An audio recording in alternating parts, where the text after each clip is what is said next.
Dia 31 de outubro lembramos a Reforma Protestante. Nesse sentido, queremos lembrar os princípios bíblicos que serviram como base ou pilares desta reforma. São os chamados 5 solas. Frases latinas que surgiram para enfatizar estes princípios. Sola significa somente ou apenas. E os 5 solas são sola fide, sola scriptura, solus Christus, sola gratia e soli Deo gloria. Dia 31 de outubro lembramos a Reforma Protestante. Estes são os princípios ou os pilares que nortearam a Reforma Protestante e norteiam até hoje a verdadeira fé cristã e bíblica. Sola fide, somente a fé. Esse princípio afirma que o homem é justificado única e exclusivamente pela fé em Jesus Cristo, sem o acréscimo das obras ou do mérito humano, e tem por base diversos versículos bíblicos, como por exemplo, no Evangelho de João, capítulo 3, o verso 16, que diz o seguinte: porque Deus amou o mundo de tal maneira que deu seu Filho unigênito para que todo aquele que nele crê não pereça, mas tenha a vida eterna. ênfase, todo aquele que nele crê, fé. Sola Escritura, somente a Escritura. A Escritura é a única regra de fé e prática da Igreja, e aceitamos as doutrinas de sua inspiração, autoridade, inerrância, clareza, necessidade e suficiência. Somente as Escrituras são o fundamento da teologia reformada, e como um exemplo de base bíblica, nós podemos citar diversos versículos, mas eu vou citar 2 Timóteo capítulo 3, verso 16 ao 17. Toda a Escritura é inspirada por Deus e útil para o ensino, para a repreensão, para a correção e para a instrução na justiça, para que o homem de Deus seja apto e plenamente preparado para toda boa obra. Solus Christus, somente Cristo.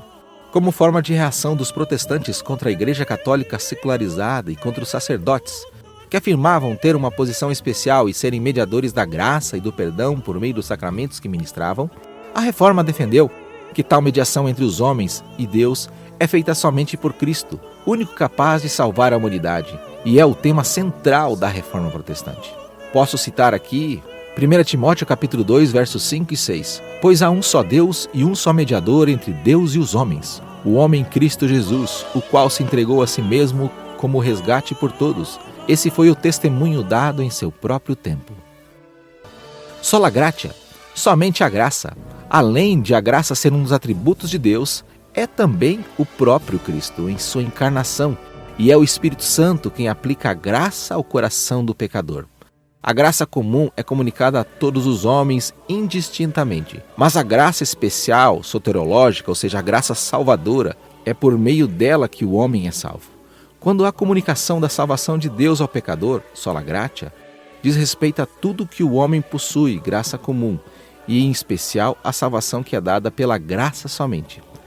Graça especial somente por meio da qual o homem é escolhido, regenerado, justificado, santificado, glorificado, e recebe dons espirituais, talentos para o serviço cristão e as bênçãos de Deus. Alguns versículos que exemplificam a sola gratia é Efésios capítulo 2, verso 8 e 9. Pois vocês são salvos pela graça por meio da fé. Isto não vem de vocês, é dom de Deus, não por obras para que ninguém se glorie. Soli Deo gloria, somente a Deus a glória. Este pilar da teologia reformada afirma que o homem foi criado para a glória de Deus e que tudo o que ele fizer deve destinar a glorificar a Deus. Um exemplo disto é 1 Pedro capítulo 4, versículo 11. Se alguém fala, faça-o como quem transmite a palavra de Deus. Se alguém serve, faça-o com a força que Deus provê, de forma que em todas as coisas Deus seja glorificado, mediante Jesus Cristo, a quem seja a glória e o poder para todo sempre. Amém.